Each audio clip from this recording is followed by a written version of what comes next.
जय माता दी दोस्तों, मेरे यूट्यूब चैनल में आप सबका बहुत बहुत स्वागत है। आज के इस वीडियो में मैं बात करने वाली हूँ वाल्मीकि रामायण में शूद्रकीर्ति कौन थी। तो चलिए वीडियो स्टार्ट करते हैं। वाल्मीकि रामायण में सीता की एक बहन उर्मिला बताई हैं। मांडवी व शूद्रकीर्ति जनक जी के छोटे भाई कुशध्वज की बेटियाँ थीं। मानस में सीता जनक की इकलौती बेटी बताई गई हैं। कुल मिलाकर सीता जी की 3 बहनें थीं।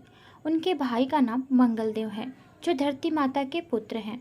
शूद्रकीर्ति की बहन उनके बारे में, शूद्रकीर्ति राजा जनक के छोटे भाई राजा कुशध्वज की पुत्री थी। कुशध्वज मिथिला के राजा निमि के पुत्र और राजा जनक के छोटे भाई थे। शूद्रकीर्ति की माता का नाम रानी चंद्रभागा था। शूद्रकीर्ति का विवाह भगवान राम के अनुज शत्रुघ्न से हुआ था। शूद्रकीर्ति के 2 पुत्र हुए, शत्रुघ्न और सुबाहु। शत्रुघ्न राजा दशरथ के चौथे पुत्र थे। उनकी माता का नाम सुमित्रा था। शूद्रकीर्ति की कथा इस प्रकार से है। कहते हैं कि एक बार शूद्रकीर्ति रात को छत पर टहल रही थी। माता कौशल्या ने उन्हें देखा तो पहरेदार से उन्हें बुलाने को कहा। वह आई तब माता कौशल्या ने पूछा कि तुम अकेले छत पर क्यों टहल रही हो? शत्रुघ्न कहाँ है? यह सुनकर शूद्रकीर्ति ने कहा कि माता, उन्हें तो मैंने 13 वर्ष से देखा ही नहीं। यह सुनकर माता कौशल्या बहुत दुखी हुई और माता कौशल्या आधी रात को ही सैनिकों के साथ खुद शत्रुघ्न की खोज में निकल पड़ी। सभी जगह पूछा तो पता चला कि वे नंदीग्राम में हैं।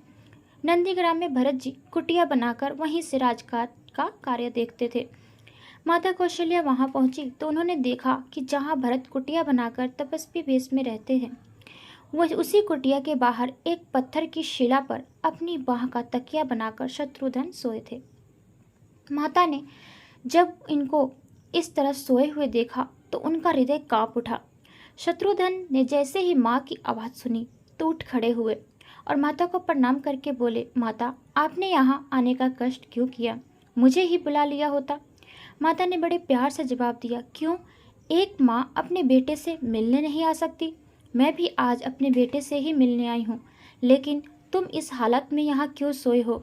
शत्रुघ्न का गला रुंध गया। वे बोले, माँ, बड़े भैया राम पिता की आज्ञा से वन चले गए। भैया लक्ष्मण और उनके साथ चले गए और भैया भरत भी नंदीग्राम में कुटिया बनाकर मुनि वेश धारण करके रह रहे हैं।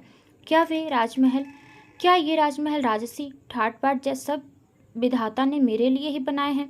माता कौशल्या इस सवाल का कोई जवाब नहीं दे पाई और एक टक शत्रुघ्न को निहारती रही। दरअसल शत्रुघ्न राजसी वेश में रहकर राजकाज का काम जरूर देखते थे, लेकिन उन्होंने भी अपनी पत्नी शूद्रकीर्ति से दूरी बना ली थी और राजमहल की भोग विलासिता का भी त्याग कर दिया था।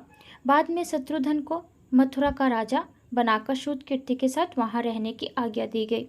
उम्मीद करती हूँ वीडियो आपको अच्छी लगी होगी। धन्यवाद।